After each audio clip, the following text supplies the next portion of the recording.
The Vision Poem of Jacopo Sanazzar, 1797. The night that from heaven burdened with oblivion usually brings truce to miserable mortals, was pitiful to my weeping, and already with the shadow of its great wings the face of the earth had covered, and the lands and the animals were silent, when I leave and uncertain of my life, I don't know how, in one point I fell asleep under the axis of the cold and uncovered sky.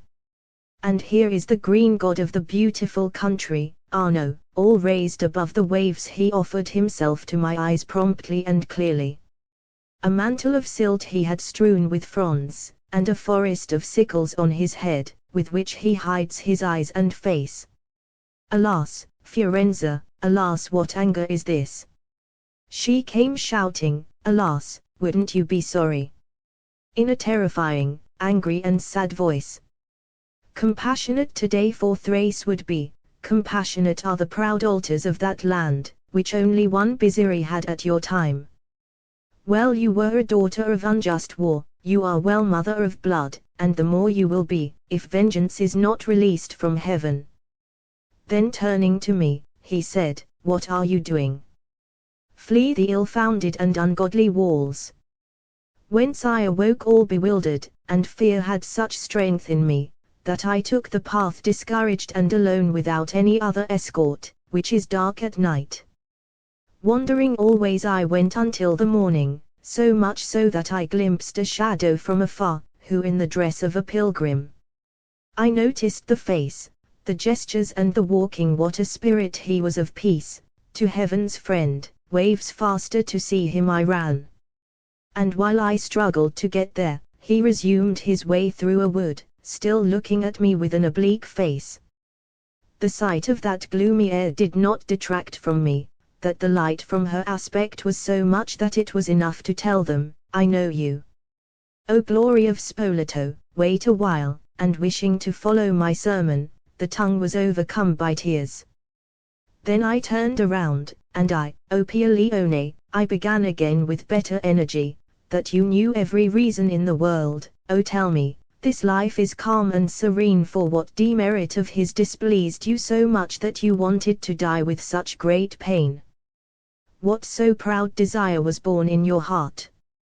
What blind disdain held you in not caring about your body that lay in so much opprobrium? What good is it to you, if your senses overcame all others? What wit and valor, if the last hour with life, glory together extinguished? O Father, my Lord, the soul is not allowed to go out, as you know, nor should it be done, if heaven still does not want, that the despising of the earthly body is denied to those with more shame, who most desire to have the honor of the palm. Every shore of the world, every slope I sought, he replied, and fetched me another Ulysses philosophy, which usually makes men happy. For her the seven wandering and the other fixed stars then I saw, and fortunes and fates, with what Egypt and Babylon wrote. And many other places were shown to me, many others, which Apollo and Aesculapius in fine art leave almost untouched and untried. My name flew through every part of Italy, the one who sadly sighs today longing for the sound of spare words. Therefore whoever with reason aims straight, will be able to see that in such a cultured chest he never found a place for indignation or anger.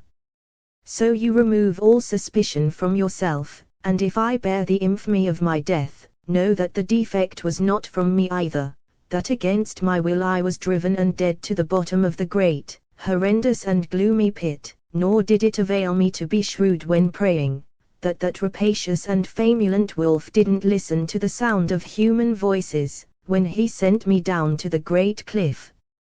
O dubious fates, O twisted and strange fates, O mind unaware and blind to its own harm, how fur your insipid and vain defenses?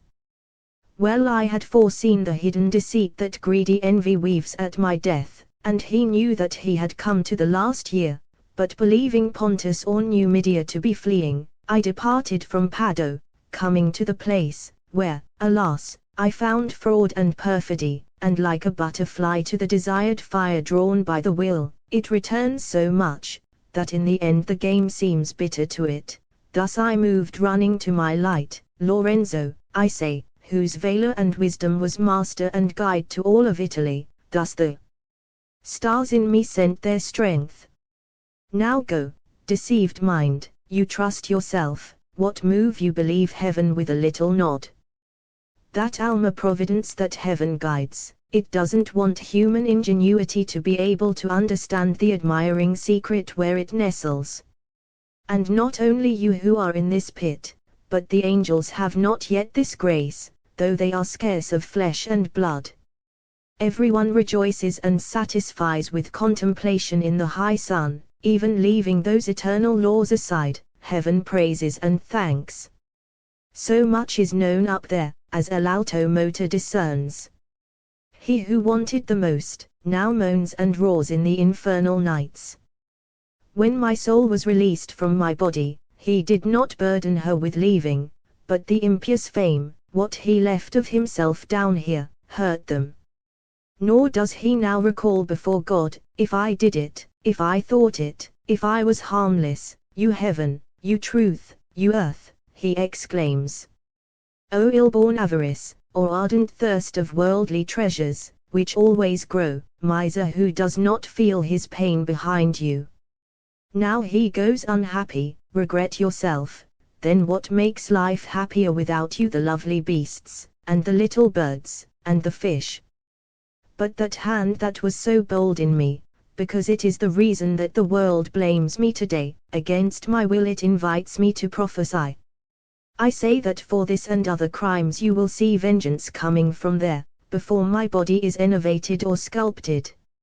Stain, ouch, foolish and bloodthirsty sect. You were looking for a clear crystal to stain, a sincere and clear soul in good opera. No, cruel one, if you don't purge your fault, if you do not turn to God, know that I see a brief interval at your ruin, that dear ancient seat will fall, this weighs on me, and life will end in grief, which chose the worst from evil. Then he turned his steps, and said, that remains which was thrown away, and now has no grave, whoever collects it will come with pity. But what more is this to me? Yet the soul is alive, and honored in the supernal cloisters, where human virtue by faith arrives, there it is fitting that its good doing be shown,